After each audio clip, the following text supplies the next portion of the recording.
이 하박국 선지자는 남유다에서 활동했던 선지자였습니다. 그 이름의 뜻은 제목과 같이요, 포용하다, 껴안다라는 뜻인데요. 그 이름처럼 이 하박국 선지자는 악인들로부터 고통을 당하고 있는 이 백성들을 껴안고 그 이 시대에 그러한 암울한 상황을 껴안으며 하나님을 껴안았던 그러한 선지자였습니다. 하박국 선지자는 이 요시아 왕과 그 이후에 이 여호아하스 그리고 여호야김 왕으로 이어지는 이 남유다의 후기 시대의 선지자였습니다. 제임스 몽고베리 그 보이스 목사님은요, 이 요시아 왕 때에 하박국이 유년 시절을 보냈을 것이다 이렇게 말합니다.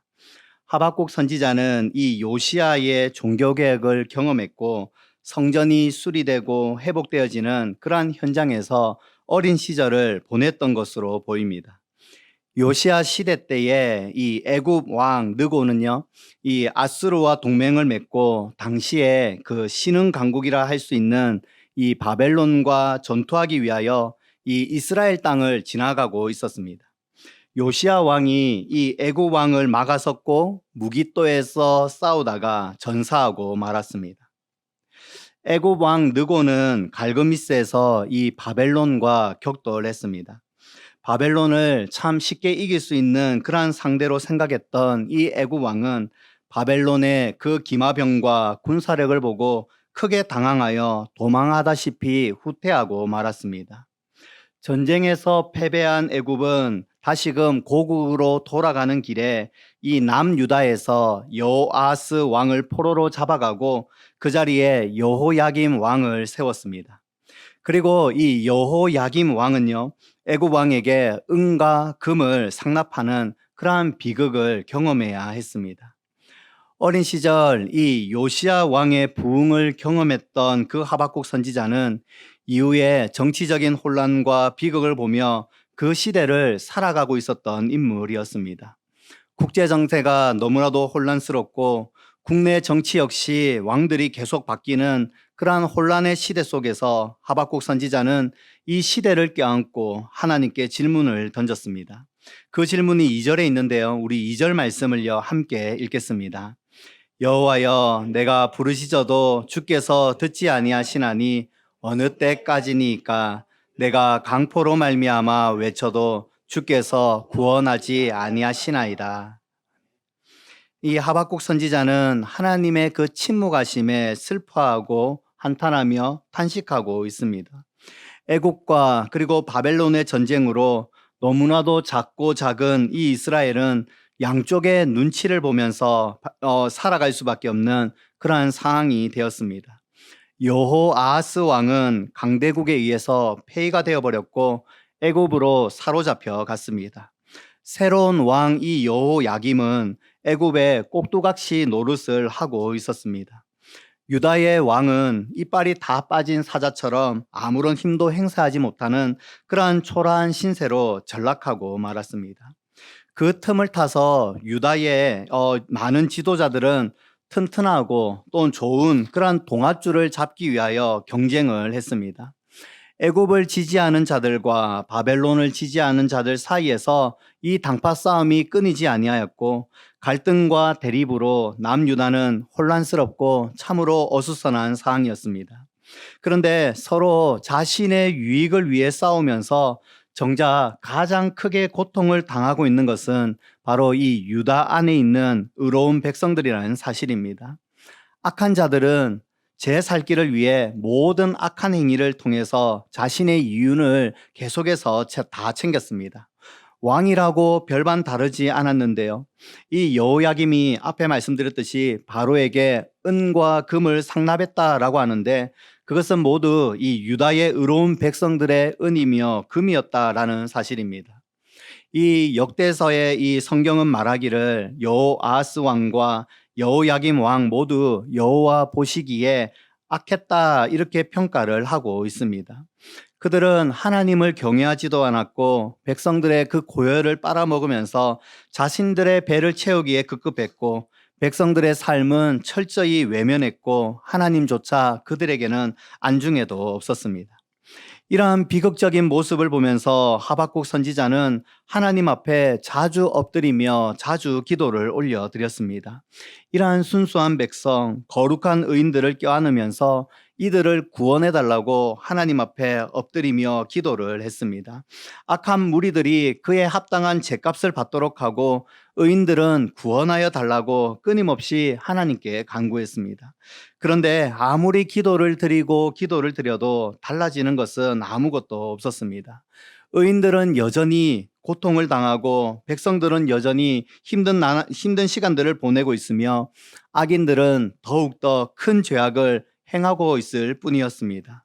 4절 말씀에 보니까요. 이러므로 율법이 해이하고 정의가 전혀 시행되지 못하오니 이는 악인이 의인을 에워쌌으므로 정의가 굳게 행하여 지민이다 라고 이 하박국 선지자는 하나님 앞에 하소연을 합니다. 가끔 바르게 살고 정직하게 살아도 돌아오는 것은 빚과 고통뿐이다 라는 이야기를 듣게 됩니다. 왜냐하면 이 법이 느슨해져서 정의가 바르게 시행되지 못하고 있는 것을 경험하기 때문입니다. 법이 사라지고 또한 법을 악용하는 일들로 인하여서 약자들이 피해를 보는 그러한 일들이 발생하게 됩니다. 정의가 실현되지 못함으로 악인들은 더욱더 활개를 치고 번성하게 됩니다. 악인들이 힘이 있는 자리에 올라서 정직한 재판조차 굳게 만들고 정직한 자들의 이야기를 듣지 않는 일들이 이 유다 사회에서 가득했고 그 일들은 오늘날에도 별반 다르지 않는 그러한 현실인 것만 같습니다. 지금도 여전히 악한 자들은 자신의 배만 불리고 있고 정직한 자들은 여전히 고통을 당하며 세상을 살아갑니다. 법은 그 법으로서의 기능을 다 상실한 것만 같고 가진 자의 편에서 모든 정의를 굳게 하는 것, 우리가 어쩌면 오늘날 현실 가운데에서 직면하고 있는 것은 아닌가라는 생각조차 듭니다. 이렇게 악인으로 인하여 의인이 고통을 당하게 되자 선지자는 하나님께 엎드렸고 하나님의 말씀을 간절히 듣기를 원했습니다. 그리고 마침내 하나님께서는 이렇게 말씀을 하십니다. 우리 5절에 있는 말씀을요 함께 읽겠습니다. 여호와께서 이르시되 너희는 여러 나라를 보고 놀라고 또 놀랄지어다. 너희 생전에 내가 한 가지를 행할 것이라. 누가 너희에게 말할지라도 너희가 믿지 아니하리라. 아멘. 하나님께서는 이 한 가지 일을 행하실 것인데 이것은 어느 누구라도 믿을 수 없는 그러한 일을 행하실 것이다 라고 말씀하십니다. 상식적으로 도무지 이해가 되지 않고 또 받아들일 수 없는 그러한 일들이 펼쳐질 것이라고 말씀을 하십니다. 그런 것들을 가만히 바라보면서 커다란 충격에 빠지게 될 것을 예고하고 있습니다. 쉽게 수용하기가 어렵고 받아들이기가 어려운 그러한 일들이 일어나게 될 것이라고 말씀하고 계십니다. 그 일은 바로 6절에서 묘사하는 것과 같이 갈대아 사람, 다시 말해 이 바벨론 사람들을 통해 이 악한 자들을 심판하실 거라고 하는 하나님의 한 가지 일을 가리키고 있습니다. 유다 백성들은 바벨론에 대한 커다란 두려움과 또 무서움을 가지고 있었는데요. 그들의 잔인함을 익히 들어서 너무나도 잘 알고 있었기 때문입니다. 6절에서는 이 바벨론 군대 그들을 가리키며 사납고 성급한 백성이라고 표현하고 7절에서는 그들은 두렵고 무서우며 당당함과 위엄이 자기들에게서 나온다 이렇게 말합니다. 그들에 대한 최종적인 문장이 11절에 나와 있습니다. 그들은 자기들의 힘을 자신들의 신으로 삼는 자들이다 라고 말하는데요. 오늘날로 말하면 나는 내 주먹만 믿는다 라고 생각하는 자들입니다. 그들에게는 아무것도 두려울 것이 없었습니다. 그들은 오로지 자신의 힘과 자신의 능력만을 믿었습니다. 이 사납고 성급한 바벨론 군대가 곧 쳐들어와서 유다 안에 있는 모든 악한 자들을 멸할 것이다 이렇게 말씀합니다. 다르게 표현하면 유다 안에 악한 자들이 분명히 있는데 하나님께서 더 포악한 바벨론을 일으켜서 그들을 다 죽이고 사로잡아 포로로 끌고 가겠다라고 말씀하고 있는 것입니다. 우리는 이 말씀을 대하면서 뭔가 개운치 아니한 기분을 느끼게 됩니다. 유다 안에 악한 자들을 심판하시기 위해 더욱 악한 바벨론을 사용하신다는 그러한 하나님을 대할 때에 뭔가 잘못된 것은 아닌가라는 생각을 하게 됩니다. 하박국 선지자는 어쩌면 하나님께서 다시금 이 요시아의 시대처럼 주의 말씀이 흥왕케 되어지고 종교개혁이 일어나므로 공의가 바르게 시행되어지는 그러한 모습을 상상했는지도 모릅니다. 요시아 시대 때에 그 하나님의 말씀을 읽고 회개하고 통곡하며 영적인 부흥이 일어났던 그 시대처럼 되기를 그렇게 갈망했는지도 모릅니다. 그런데 하나님의 계획은 더 악한 이 바벨론을 통해서 악한 유다를 심판하시겠다고 하는 그 이야기를 듣고는 도무지 믿을 수 없어 멍한 상태가 되어 버렸습니다. 하박국 선지자는 이런 사항을 받아들일 수 없다며 또다시 하나님 앞에 기도했습니다. 1장 12절에서 17절까지의 내용을 요약해 보면요. 거룩하신 하나님께서 어떻게 이 극악무도한 바벨론을 통해 남유다를 심판하실 수 있는지 묻고 있는 그 하박국 선지자의 기도하는 모습을 보게 됩니다. 하나님께서는 2장에서 이 악한 바벨론을 사용하여 분명 남유다를 심판하시겠지만 바벨론 역시 하나님 앞에서 최종적으로 심판을 받게 될 것이라 이렇게 약속하십니다. 그것이 하나님의 말씀이며 그 말씀하신 대로 반드시 이루어질 것이라고 그렇게 약속하시는 것입니다. 그리고 2장 4절에 있는 우리가 잘 아는 말씀이 나오는데요. 우리 하박국 2장 4절에 있는 말씀 함께 읽겠습니다. 보라, 그의 마음은 교만하며 그 속에서 정직하지 못하나 의인은 믿음으로 말미암아 살리라. 아멘.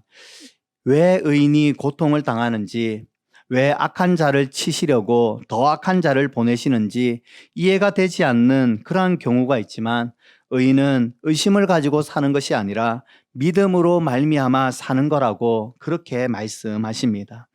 우리에게 일어나는 다양한 사건들 속에서 하나님께서는 침묵하시는 것 같아 때로 힘들 때가 있습니다. 그리고 우리가 이해할 수 없는 방식으로 일들이 진행되어져 갈 때마다 이 참으로 우리의 마음 한켠 가운데에 혼란스러운 일들이 있기도 합니다. 이해가 되지 아니할 때에 의인들에게 믿음으로 말미암아 살리라 이렇게 말씀으로 요청을 합니다. 하나님을 신뢰하는 그러한 마음으로 그러한 모습으로 살아야 된다고 끊임없이 우리에게 요청하고 있습니다. 이것은 어쩌면 우리에게 아주 중요한 메시지가 될 것입니다. 우리는 우리 역시 우리가 생각하는 대로 이루어져야 그것이 하나님의 뜻이다, 하나님의 방식이다라고 쉽게 생각을 합니다. 하나님께서는 우리가 생각하는 것보다 더 큰 분이심을 기억해야 합니다. 왜 이런 문제는 이렇게 해결해 주시지 아니하실까? 왜 세상은 악한 자들이 저렇게도 득세하는 것일까? 악한 자들을 심판하러 더 악한 자를 왜 사용하시는 것일까? 이러한 생각과 이러한 의구심이 우리에게도 들 수 있습니다. 그런데 오늘 말씀을 통하여서 하나님의 행하시는 역사를 가만히 살펴보면요. 하나님께서는 장차 이 바벨론을 통하여 유다를 멸하시고 이후에 이 헬라와 로마 제국을 통해 언어를 하나로 만드시고 세계를 하나로 만들어 복음을 용이하게 전파하는 그 하나님의 계획을, 하나님의 이 놀라운 계획을 600년이 지난 뒤에야 보게 된다라는 사실입니다. 하나님께서는 분명 우리의 생각보다 크시고 우리의 지혜보다 탁월하신 분이심을 믿어야 한다라고 끊임없이 이 하박국 선지자는 우리에게 말해주고 있습니다. 이러한 사실을 기억하고 믿음으로 살아가고자 그렇게 몸부림치는 자들을 향하여 하박국 선지자와 같이 그렇게 고백하게 될 것입니다. 그것이 하박국 3장 17절에서 18절까지 있는 말씀인데요. 우리 17절과 18절 말씀을 함께 읽겠습니다. 비록 무화과 나무가 구성하지 못하며 포도나무에 열매가 없으며 감람나무에 소출이 없으며 밭에 먹을 것이 없으며 우리의 양이 없으며 외양간에 소가 없을지라도 나는 여호와로 말미암아 즐거워하며 나의 구원의 하나님으로 말미암아 기뻐하리로다. 아멘. 하박국 선지자는 자신에게 환란이 다가와 무화과 나무도 포도나무의 열매도 감람나무의 소출도 밭에 먹을 것도 우리의 양과 소가 없을지라도 오직 여호와 하나님 한 분으로 인하여 즐거워하며 기뻐할 것을 고백했습니다. 이것이 어쩌면 하나님의 백성들이 오늘날 살아가는 그러한 삶의 고백인 줄을 믿습니다. 악인들은 더 잘 되는 것만 같고 우리가 원하는 방식대로 우리의 일들은 풀리지 아니하고 또한 우리의 마음 가운 한켠에는 염려가 있고 불안하고 걱정이 될 때에 의인은 하나님께서 행하시는 그 신실한 일들을 끊임없이 신뢰하고 그것을 바라보며 기뻐하며 즐거워한다고 그렇게 말하고 있습니다.